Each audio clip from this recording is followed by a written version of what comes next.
morning to all of you.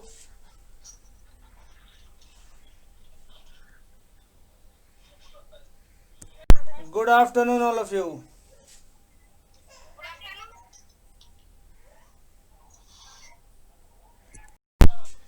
In the previous class, we have discussed up to exercise 10th from question number 10th A. So today we will start from question number 11, and we will have to finish today itself exercise 10th A. Clear? Clear? Now let's begin with question number 11. See here. It is same as question number 8 and 9. See here. Uh, a 35 centimeter line segment is divided into two parts in the ratio 4:3. ध्यान देंगे. Hello. See here. Ratio of the two parts of line segment it is given. Okay. Ratio of two parts of line segment, that is 4:3. It is given in the book. Clear? Then sum of the ratio term will be 4 plus 3, that is 7. Ratio 4:3 है, तो ratio term का सम क्या हो गया? 4 plus 3, that is 7 ना. ठीक है, तो ratio of the two parts of line segment is equal to 4:3.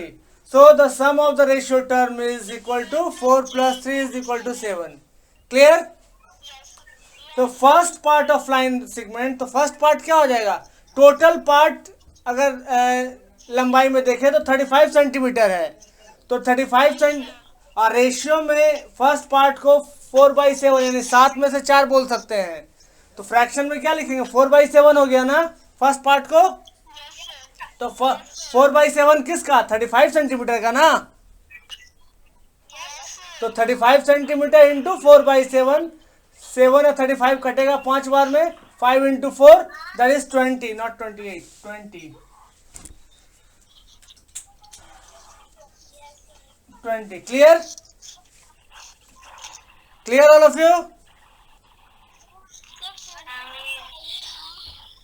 Yes? 4/7 यानी कि 7 में से 4 भागा. सेकेंड पार्ट 3/7 होगा, यानी कि 7 में से 3 भाग. यानी इसको आप शो कर सकते हैं. First part of line segment 35 centimetre into 4/7. ठीक है, that is 20 centimetre. Same way second part of line segment 35 centimetre into 3/7. ये ध्यान रखिएगा, किसी पार्ट का भाग निकालने के लिए, किसी का भी भाग निकालने के लिए हमको टोटल जो लंबाई है या टोटल अमाउंट है उसमें फ्रैक्शन से मल्टीप्लाई करेंगे. We will get the parts. Okay, clear? All of you understood question number 11? Okay, now proceed towards question number 12. In the question number 12,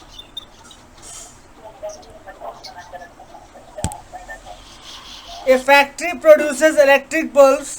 If 1 out of every 10 bulbs is defective, the factory produces 630 bulbs per day. Find the number of defective bulbs produces each day. अब ध्यान देंगे, यहाँ बोल रहा है number of bulbs produce इस day कितना है? 630 ना. Yes sir. तो out of 10 bulbs 1 is defective. बोल रहा है कि प्रत्येक दिन, per day, etch day, number of bulbs जो प्रोड्यूस होता है वो 630 है. अब प्रत्येक 10 बल्ब में से एक को खराब हो जाता है, एक को डिफेक्टिव हो जाता है. ठीक है, Yes sir. तो नंबर ऑफ डिफेक्टिव, जैसे मान लीजिए अगर प्रत्येक 10 में से एक खराब होता है तो 20 में से क्या खराब होगा? अगर 10 में से एक बल्ब खराब हो जाता है तो 20 में से कितने बल्ब खराब होंगे? 2. 50 में से कितने बल्ब खराब होंगे? 5. यानी कि टोटल बल्ब को 10 से डिवाइड कर देते हैं. टोटल बल्ब को 10 से डिवाइड कर देंगे. 50 डिवाइडेड बाई 10 आपका 5 आया. 20 डिवाइडेड बाई 10 आपका 2 आया, है ना. तो उसी प्रकार number of defective bulb is equal to 630 है, उसको 10 से डिवाइड करेंगे, हमारा 63 निकलेगा. ठीक है, therefore number of defective bulb produce each day is equal to 63। यही आपका आंसर हो जाएगा। आई बात समझ में? क्लियर हो गया? Yes, sir. You understood? Yes, sir. Question is saying that in question number 13, find the ratio of the price of a pencil to that of a ball pen if pencils cost rupees 96 per score and ball pens cost rupees 50.40 per dozen. तो one score is equal to how much? One score is equal to 20. 20. One score बराबर 20 होता है and one dozen is equal to 12। Yes, sir. Again one score is equal to 20, one dozen is equal to 12, cost of one score pencil is equal to 96, cost of 20 pencil, one score की जगह पर 20 लिख दिए, 20 pencil is equal to 96, तो cost of one pencil is equal to ये 20 उधर जाकर divide हो जाएगा 96 by 20 that is 4.8। Clear? Cost of one dozen ball pens is equal to rupees 50.50, तो cost of 12 ball pens, one dozen is equal to 12 है तो one dozen के जगह पे 12 आ जाएगा, 12 ball pens is equal to 50.50, तो cost of one ball pen is equal to 50.50 divided by 12। यही 12 इधर जाकर डिवाइड होगा जब वन का हम लोग निकालेंगे तब हमारा आएगा क्या? Rupees 4.2। Clear? Yes, sir. Question number 13 हो गया। 13th का भी बाकी था, रेशियो निकालना था, है ना? Oh, sorry. तो रेशियो ऑफ 13 का 4.2 हम निकाले, cost of one ball pen 4.8 निकाले, कॉस्ट ऑफ ए पेंसिल। अब हमें रेशियो शो करना है, ठीक है? तो ratio of price of a pencil to the price of a ball pen is equal to rupees 4.8 is to rupees 4.2। हमने बताया था कि रेशियो में रुपीज नहीं होता है, इसलिए आगे चल के हम लोग रुपीज हटा देंगे, ठीक है? रुपीज कैंसिल हो जाएगा। Yes, sir. तो 4.8 और 4.2 को जब कैंसिल करेंगे तो हमारा 8:7 आएगा, क्योंकि यहाँ पर एक अंक के पहले पॉइंट है, एक अंक के पहले पॉइंट है, यानी कि 10 अपोजिट साइड में जाके मल्टीप्लाई होगा और कैंसिल हो जाएगा, ठीक है? तो 48 और 42 को डिवाइड करेंगे तो हमारा 6 से ये 8 टाइम में 48 जाएगा और 42 7 टाइम में जाएगा, यानी कि 8:7 हमारा रेशियो आ जाएगा। That is the ratio of the price of pencil to the price of a ball pen is equal to 8:7। Clear? Understood?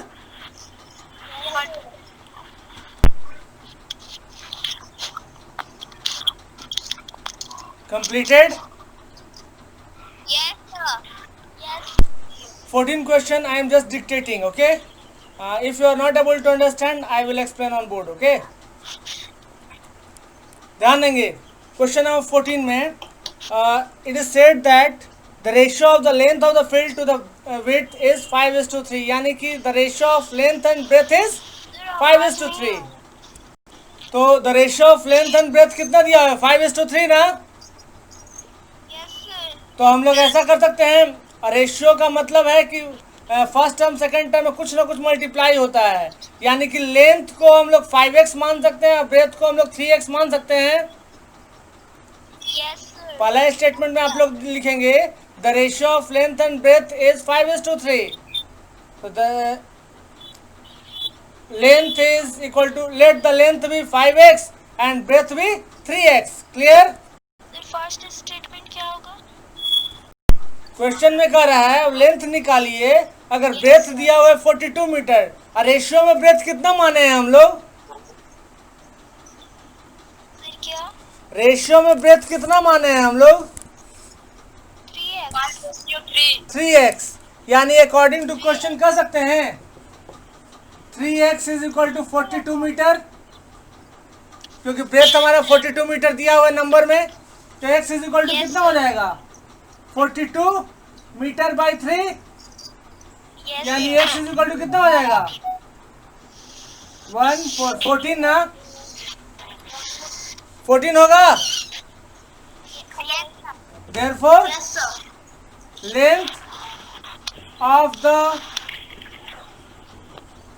Field is equal to क्या होगा 5x, यानी कि 5 into 42 metre, that is 210 metre, यही ना आएगा। Yes, sir.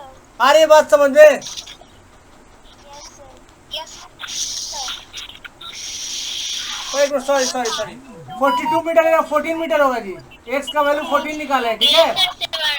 x का value 14 5 जा 70 metre. Therefore, length of the field is equal to 5x is equal to 5 into 14 meter, that is 70 meter will be your length, and that is your answer also. Yes, sir. अगला में जैसे आपका ratio of income to saving बोल रहा है 11:2 है, तो हम लोग income is equal, let the income भी 11x एंड सेविंग भी 2x हो जाएगा। टीचर निकाल, इसमें आपको एक्सपेंडिचर निकालने के लिए बोल रहा है, तो एक्सपेंडिचर का क्या फॉर्मूला होता है? इनकम माइनस सेविंग ना। Yes, sir. Expenditure is equal to income minus saving, हम लोग पहले क्वेश्चन में हम लोग देख चुके हैं, क्वेश्चन नंबर 5 में देखिएगा आप लोग, ठीक है। Yes, sir. Expenditure is equal to income minus saving, Yes, sir. ठीक है। तो सेविंग आप कितना माने हैं? 2x ना। Yes, sir. और अमाउंट में सेविंग कितना दिया हुआ है? 1520, तो 2x इज इक्वल टू 1520, तो x का वैल्यू निकाल लेंगे। Yes, sir. और expenditure is equal to income minus saving किए, तो 11x माइनस 2x करेंगे तो हमारा 9x आएगा। तो जब x का वैल्यू आप निकाल लिए तो 9x का वैल्यू नहीं निकाल सकते हैं, Yes, sir. निकाल सकते. तो एक्सपेंडिचर निकल जाएगा 9x आ गया तो, ठीक है। Yes, sir. Yes, sir. Yes, sir. आप लोग पहले रेशियो में एक्सपेंडिचर का वैल्यू निकाल लीजिएगा, उसके बाद सेविंग के वैल्यू से सेविंग के रेशियो टर्म से सेविंग के अमाउंट को इक्वेट करके x का वैल्यू निकाल लेंगे, और इसको जो 9x आपका एक्सपेंडिचर आएगा, x का वैल्यू उसमें पुट कर देंगे, you will get the answer of expenditure, how much expense. Okay, sir. Clear? Yes. Yes, sir. Same way question number 16. In this you have to find saving. Yes, sir. Yes, sir. Income and expenditure दिया और saving निकालेंगे तो income minus expenditure हो जाएगा। जैसे इस expenditure निकाले थे तो इनकम माइनस सेविंग हुआ था, यहाँ पे सेविंग निकालने के लिए इनकम माइनस एक्सपेंडिचर हो जाएगा। निकाल लोगे? Yes, sir.